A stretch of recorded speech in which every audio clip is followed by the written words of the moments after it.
En Belgique, dès le début de la guerre, s'est constitué le comité belge pour la paix en Algérie. Et ce comité était un comité qui était composé à la fois de gens venant des milieux socialistes, des milieux communistes, des milieux libéraux et des milieux chrétiens. C'était vraiment, il y avait eu un front de gens qui étaient à la fois des gens qui réfléchissaient sur le problème de la décolonisation au Congo et dans les autres pays du monde. Et c'est, en tant que jeune, moi j'avais à l'époque 16-17 ans, eh bien, en tant que jeune, j'étais attiré par les débats que ces gens initiaient. Et c'est ainsi que j'ai été mis en contact avec le réseau Janson, qui est un réseau donc, qui s'est étendu sur le nord de l'Europe et particulièrement sur la Belgique, et qui permettait à des jeunes appelés français qui voulaient et qui refusaient de se rendre en Algérie, qui voulaient éviter à la prison en France, de venir se réfugier en Belgique où ils étaient accueillis par le réseau.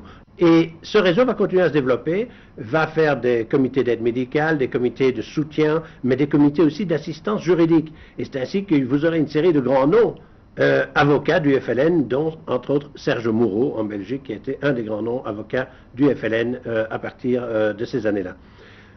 De même, il va se développer des missions spéciales, et c'est ainsi que, par exemple, le comité belge va recevoir de la part de Janson une instruction d'acheter des Mercedes à plaque belge pour aller à Paris chercher les responsables du FLN qui devaient aller en Allemagne. Et nous étions donc les passeurs.